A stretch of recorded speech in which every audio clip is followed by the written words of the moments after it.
It is Locked On Jazz for the 6th of June. Quin Snyder concludes his tenure as head coach of the Utah Jazz and all that means. Coming up next on today's edition of Locked On Jazz. Pow.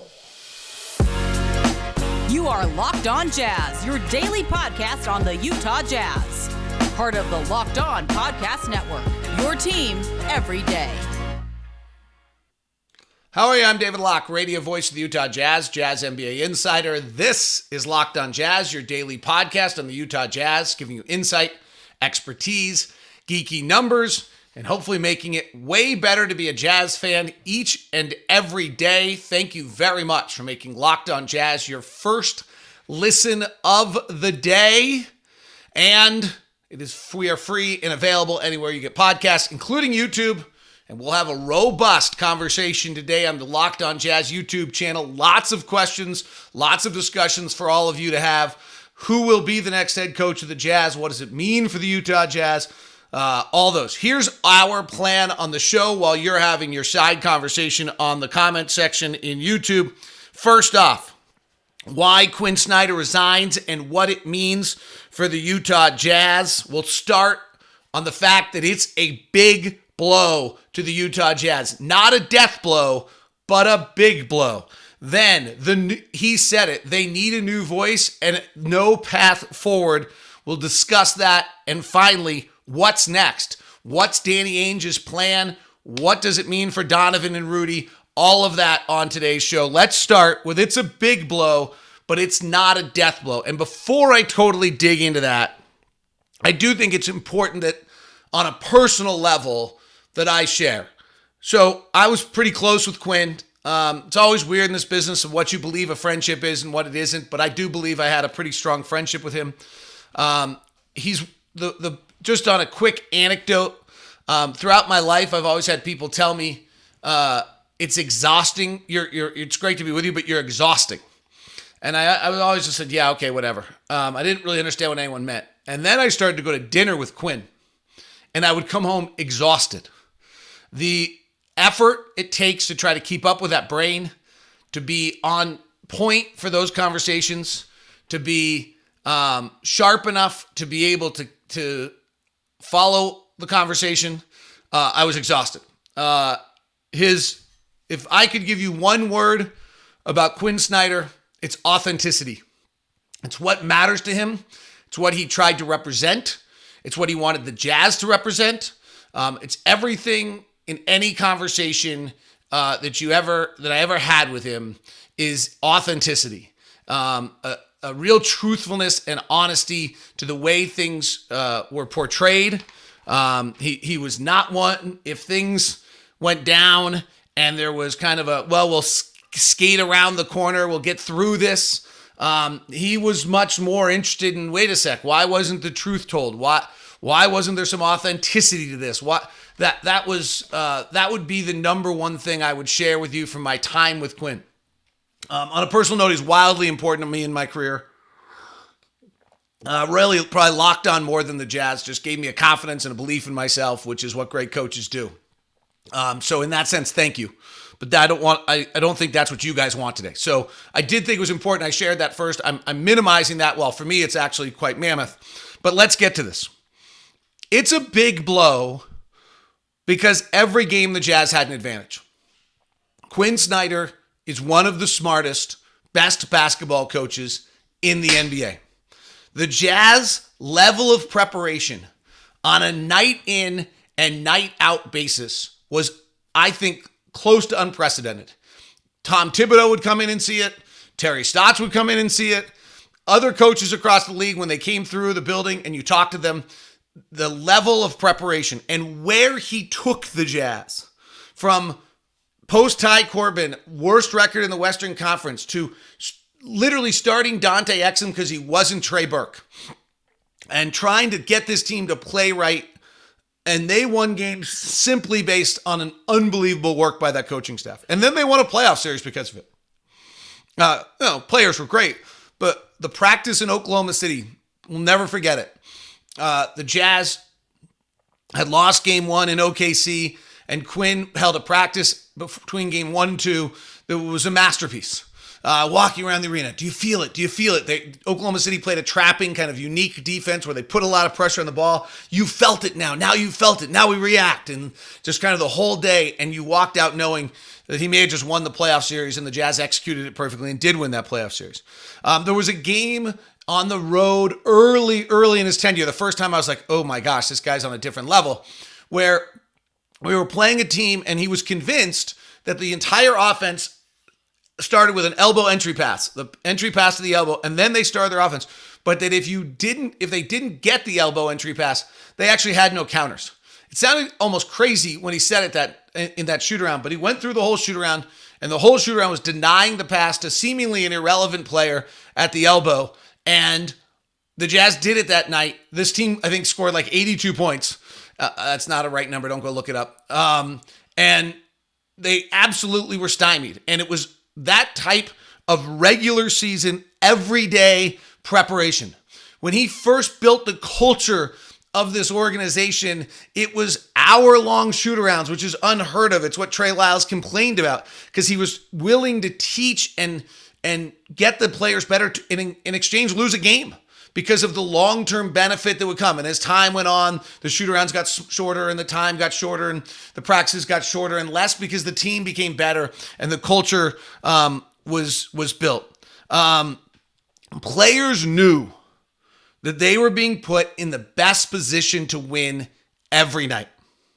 That's what players want. Players want two things. They can claim they want all this other stuff, but when it gets right down to it, what players want is they want to get better and they want to be in a position to succeed. And there was never any doubt that the head coach, Quin Snyder, was doing every single thing he possibly could at every moment, 3 o'clock in the morning, 4 o'clock in the morning, devouring film, breaking stuff down, looking to see how he could put players in a position to win.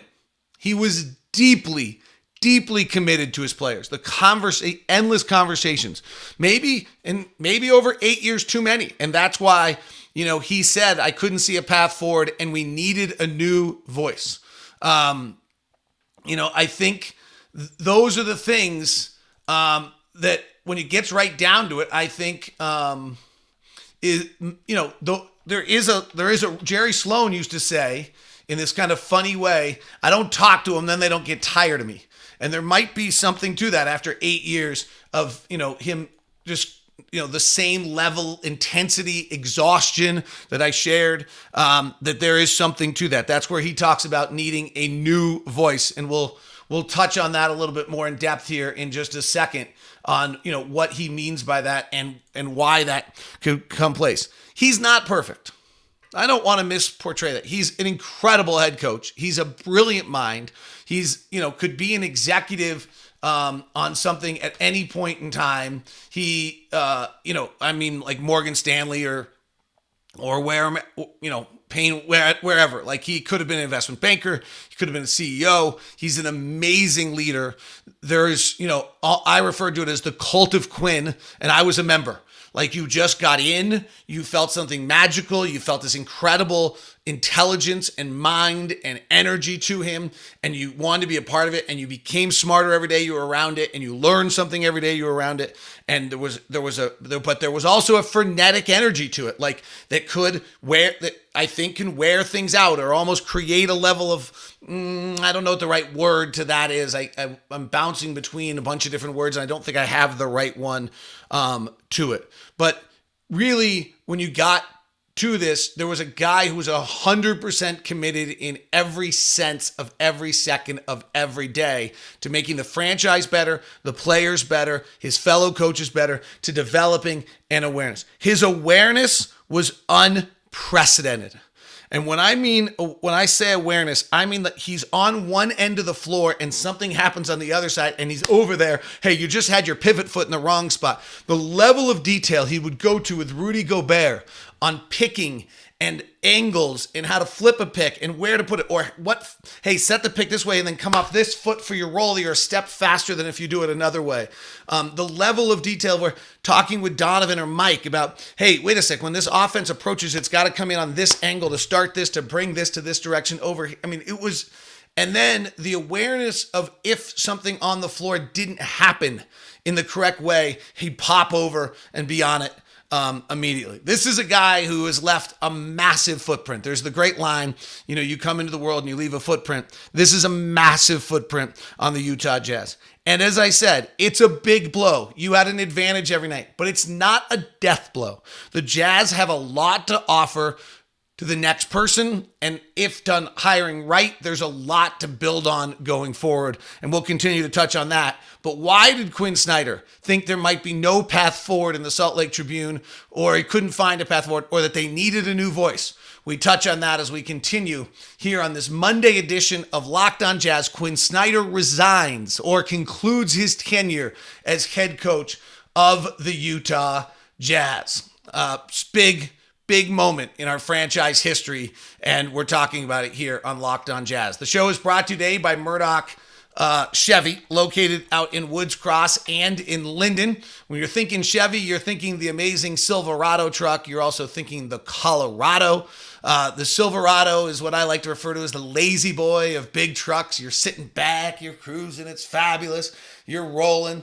And on the other side, you have the Colorado, which is a little bit of the zippier, easier to get around, kind of everyone's got to have truck there. Plus, the SUV lineup of the Chevys are great. The Blazer and the Trailblazer, the Equinox, along with the Traverse. You can get it all over at Murdoch Chevy, located in Woods Cross, also in Linden. Feel free to email me first at dlock09@gmail.com if you'd like to jump aboard and get something done there. We'll give you the VIP meeting. Today's show is also brought to you by betonline.net, your number one source for all your betting stats and sports info. Find all the latest sports development, news, and odds, including this year's basketball championship, NHL conference finals, MLB, and of course, fighting news from MMA, UFC, and boxing. BetOnline is your continued source for all your sports wagering information, including live betting, esports, and more. Head to the website today. Use your mobile device to learn more about trends. It's BetOnline, where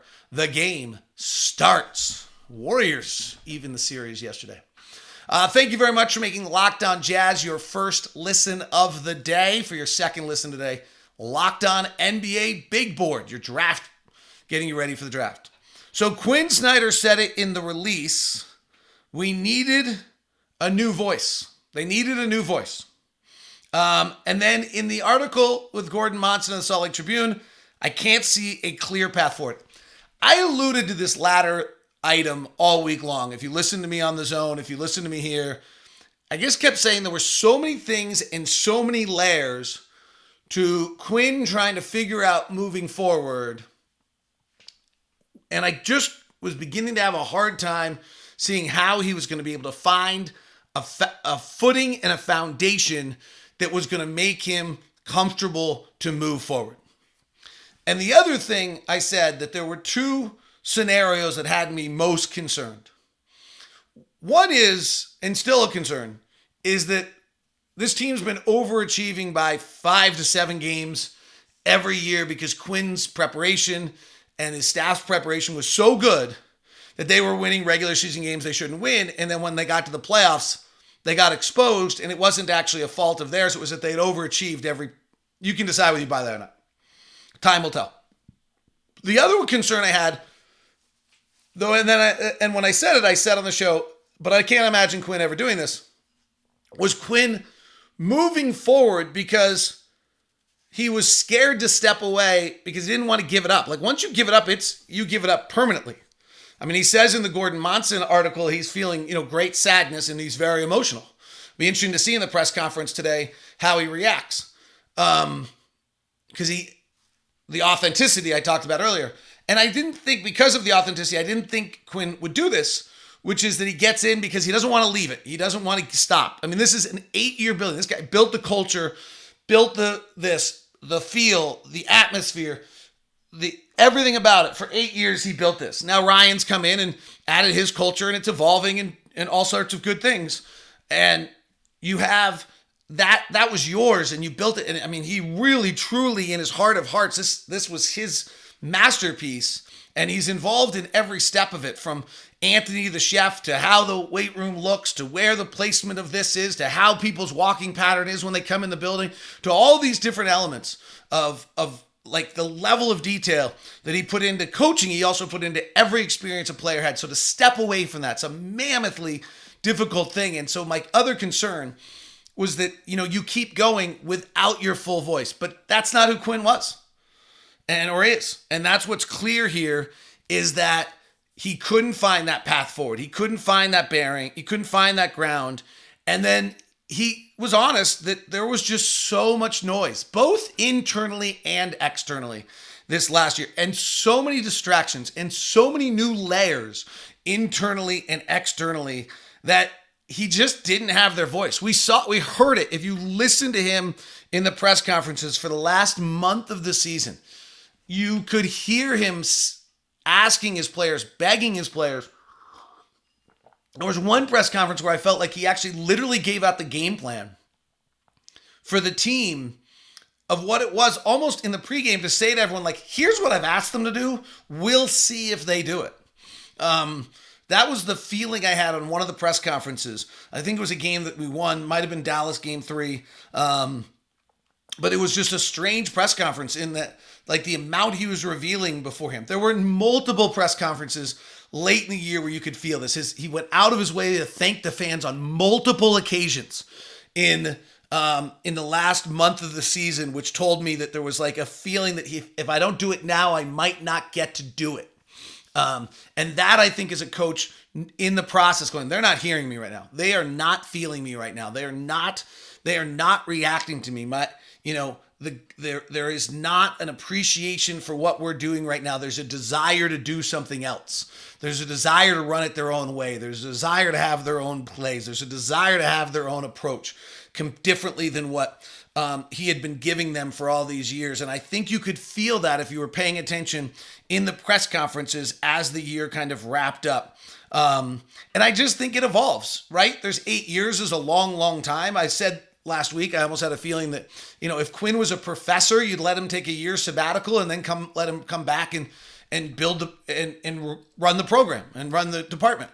I have a feeling that, 2 years from now, we'll be like, oh, I wish we had Quin Snyder. Like, not in any negativism to whoever we get, and we'll get to that in a second. But I just think that he's that special but it also, there is a moment where there is no path forward and there is no voice. And the voices to be heard. And I think guys were just in a different place, right? Donovan's in a wildly different place.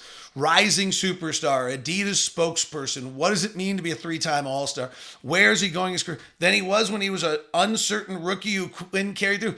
Rudy's in a wildly different place than where he was when he was going to, this was under Ty Corbin, but going to the G League, and where Quin was building him up from, a raw prospect to a star player and inserting him into the starting lineup and letting him suddenly begin to have his impact on the game and what he's doing. He's in a massively different place. And so all of those things, all of those little pieces of change, I think, in years of time, lead to the idea that it's just hard to find.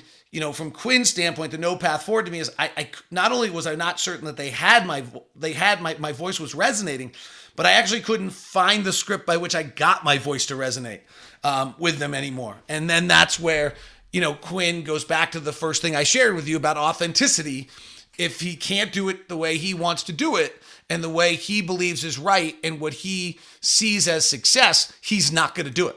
There's not going to be, well, if I alter the way I do this or change this and it's not who he is, he's not a part of it because his essence is authenticity.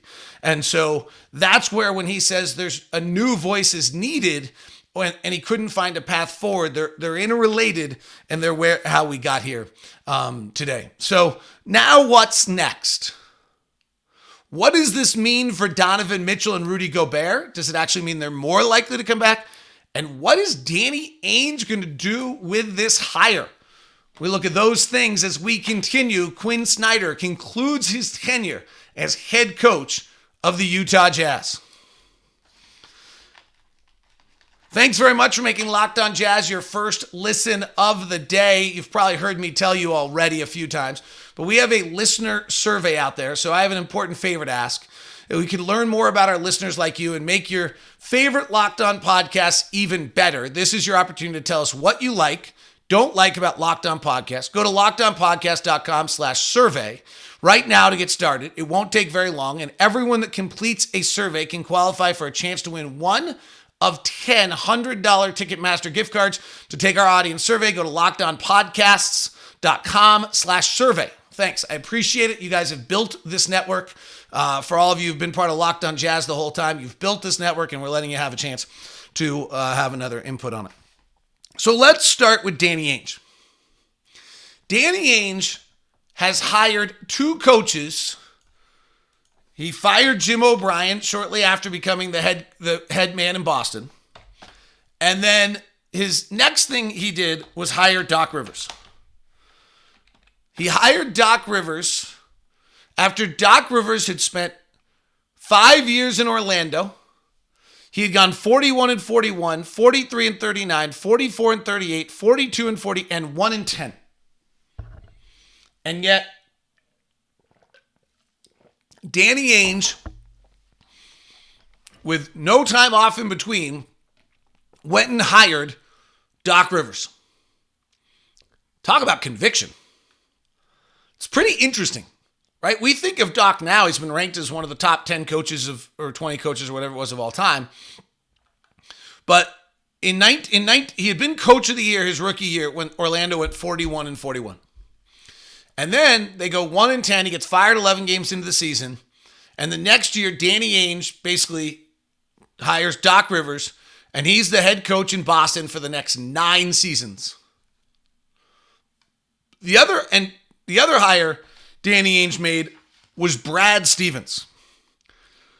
So I'll tell you what, you can't find much parallel between those two in any way, shape, or form. One's a college coach with no pro experience in a time when it's probably still a question mark to hire a college coach. And the other was a former player who'd been a head coach, never been an assistant, and carried the team for 9 years. The one that's interesting is that Doc Rivers resigns on June 25th, and by July 3rd, Brad Stevens is hired. Now, they may have known that the Doc Rivers thing was going on for a while, but the other thing that's clear here again is pure conviction. Danny Ainge grabbed a 37-year-old coach out of Butler with no NBA experience, and he turned out to be really good. He's nailed both of his two hires. And they don't have any seeming parallel between the two of them. So I've seen the list of candidates. They're the natural list of candidates that you'd expect. Alex Jensen, obviously. We'll dig into these as the week goes. Johnny Bryant, both local ties, both coaches, both have all sorts of reasons. Terry Stotts, the best remaining head coach experience out there. Makes sense. Maybe, and if Danny Ainge has always thought Terry Stotts was brilliant, which might be the case because Terry Stotts is a fabulous head coach, and Portland is our cautionary tale we better watch closely and hope we don't become after firing Terry Stotts. And then there's, every coach that's been listed right now is there's nothing unique to these lists, frankly. I could have, without any sources, I could have probably made up the exact same list, frankly. And I'm not criticizing. I read the reports last night. I think I'd go 50-50. 50% the obvious field and 50% there's something Danny has up his sleeve that he's always known about the whole time.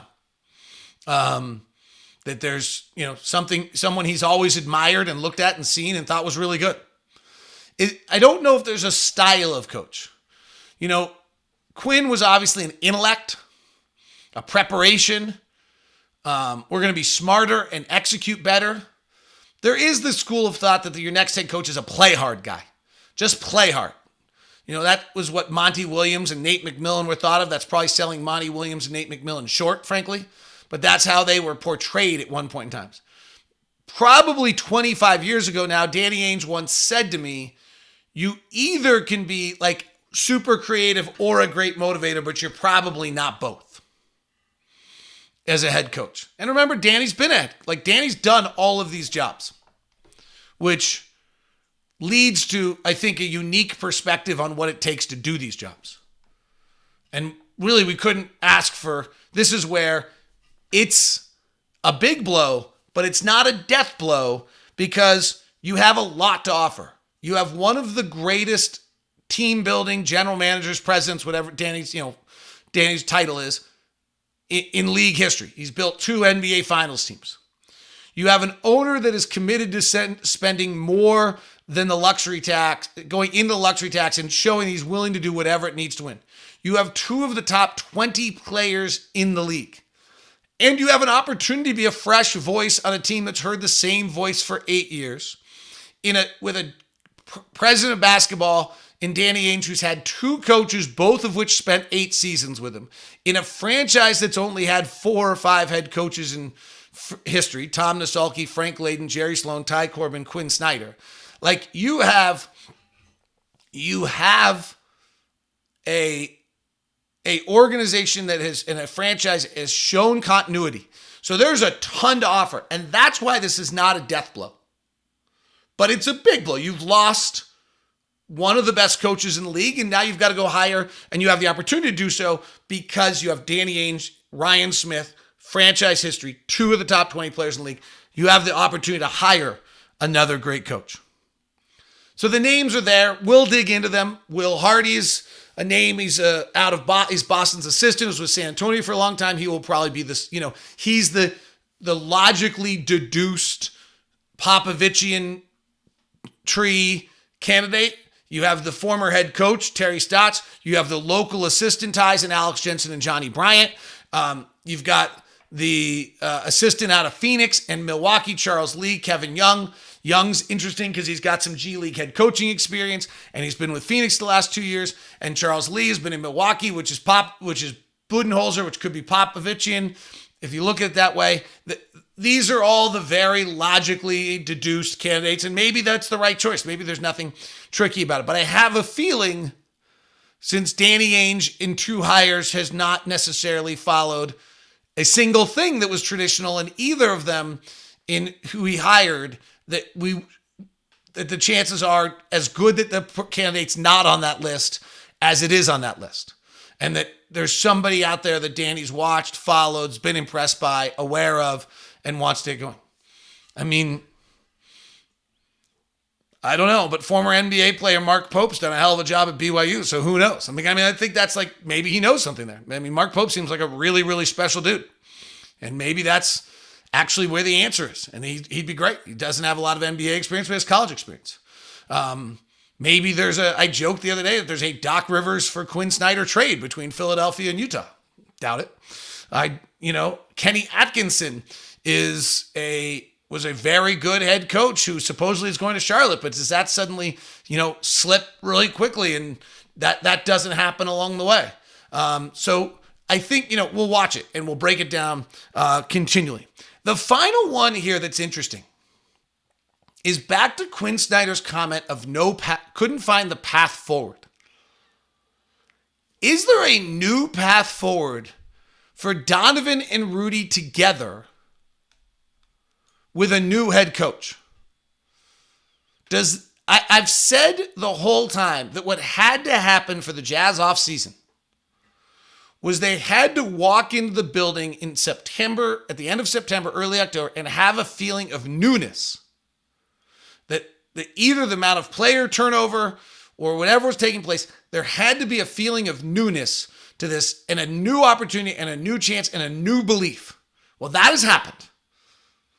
That has happened with a new head coach, you have newness. All of it will be new. Everything will be new. No one will know where right goes over left or left goes over right.